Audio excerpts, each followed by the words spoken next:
Back in the 1950s, there was no such thing as a video response, but 1953 Bowman baseball cards served essentially the same purpose.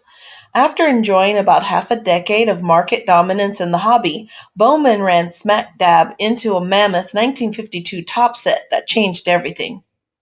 Eschewing the ongoing standard of small cards and small checklists, Topps instead blasted young collectors with 407 cards of huge, full-colored photos of their favorite stars. So Bowman pretty much had to respond, and they did, twice. First, there was the 1953 black and white set that was issued for, what? Extra market exposure? To be annoying? Maybe. The big news, though, was the other 1953 Bowman issue. Big, bold cards that featured full-color photos and not much else on their expansive 2.5 by 3 3/4 card fronts. It was a striking departure from the painted and drawn 2 1/16 by 3 1/8 cards Bowman had offered in 1952. But would it be enough to save Bowman from the Topps onslaught? Maybe for a year or two. It sure was enough to keep collectors interested all these years later, though, as evidenced by this list of the most valuable 1953 Bowman baseball cards, ranked based on PSA 7 prices in the PSA Sports Market Report Price Guide. Let's dig in. 1953 Bowman Mickey Mantle, number 59. Mantle is the top dog in terms of card value on just about every set where you find him, and no one could touch the Mick here. From almost the moment he set foot on a major league diamond, Mantle inspired the imagination with thoughts about all the things he might one day accomplish in the game. The 1953 Bowman Mantle plays right into those daydreams, with its misty blue sky and Mick's wistful muscular swing. Anything is possible, for a $3,000 price tag in PSA 7, that is. 1953 Bowman Yogi Berra, number 121. I'll warn you right now, if you don't like the Yankees, the top of this list is going to be tough for you. Because sandwiched between a couple of his teammates is probably the greatest catcher of the 1950s, with the possible argument for one of the next guys.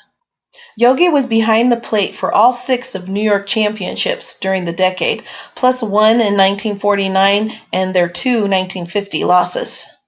He still holds some World Series records today and won 3 American League Most Valuable Player awards in 1951, 1954, 1955 along the way.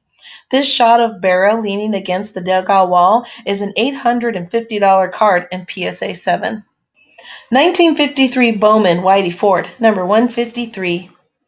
When this card was issued, Ford had played just part of one season, 1950, before embarking on a 2-year stint in the military.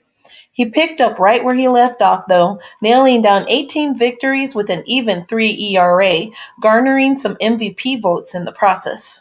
The Yanks lefty would go on to become the ace of the staff, and in 1974, a Hall of Famer. Ford's 1953 Bowman sells for $700 plus these days. 1953 Bowman Wee Reese, number 33. Like his 1955 Brooklyn Dodgers, Reese storms in here to break up the Yankees' party. The Dodgers shortstop played a key role in their string of National League pennants during the 1950s and in that 1955 World Series title. Before dem bums could finally find next year, though, collectors found this exciting Reese card. It's one of the hobby's all-time classics, and you have to think it alone staved off elimination for Bowman for a couple of years. Today, the high-flying Reese brings in about $700 in graded near-mint condition. 1953 Bowman Bob Feller, number 114.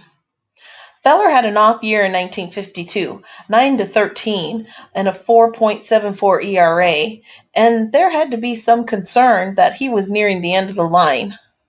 He rebounded a bit in 1953, though, putting together a final superstar season of 13-3 in 1954 as the Indians made it to the World Series. This 1953 Bowman, showing Feller in his follow-through, is a $700 card in PSA 7. 1953 Bowman, Bauer, Berra, Mantle, number 44. Just in case collectors weren't getting enough of the Yankees, Bowman went ahead and slipped in another card. This one featuring Berra, Mantle, and right fielder Hank Bauer. In 1957, after they bought out their competitor, Topps would repeat this card, except they would cut out Bauer and title it Yankee Power Hitters. To the winners go the spoils, I suppose.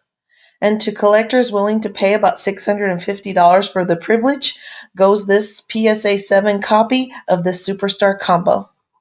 1953 Bowman, Duke Snider, number 117. Snider began a streak of 4 straight 40 home run seasons in 1953 and moved firmly into the Willie, Mickey, or Duke conversation. While the Dodgers center fielder would ultimately fall short of the lofty standards that Mantle and Willie Mays set, he nonetheless was a superstar for Brooklyn and Los Angeles throughout the 1950s. Today, Snider's 1953 Bowman is a $600 card in PSA 7. 1953 Bowman, Stan Musial, number 32. When this card started popping out of wax packs, Musial was nearing the end of a prolonged peak that would last another couple of years until he was 36. In 1953 especially, Stan the Man smashed a career-high 53 doubles to go with his .337 batting average and 30 home runs.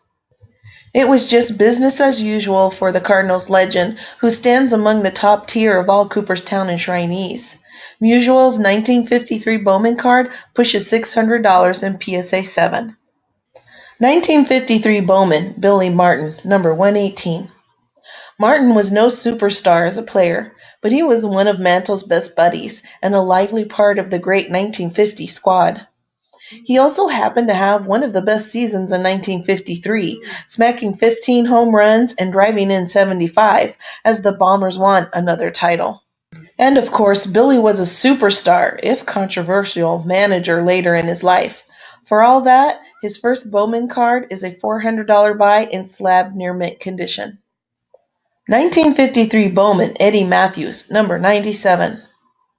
As a rookie in 1952, Matthews hit 25 home runs for the Boston Braves and established himself as one of the game's rising stars at the age of 20. And then the team moved to Milwaukee in 1953. Matthews upped the ante, smashing the league-leading 47 home runs and driving in 135. Over the next several seasons, Eddie would team up with Hank Aaron to form one of the most devastating power duos in Major League history, and the Hall of Fame third baseman ended up with 512 home runs of his own. Matthews' first Bowman lands in the $400 range here in PSA 7. 1953 Bowman, Warren Spahn, number 99. Matthews' teammate Warren Spahn, on the other hand, was already well down the road towards Cooperstown by the spring of 1953. He would add to that resume in 53 with another 23 victories, his fifth 20-win season, and a tiny 2.1 ERA. When he finally retired in 1965, Spahn was one of the greatest lefties of all time, and he remains a hobby favorite. His 53 Bowman approaches $400 in PSA 7 today. 1953 Bowman, Roy Campanella, number 46.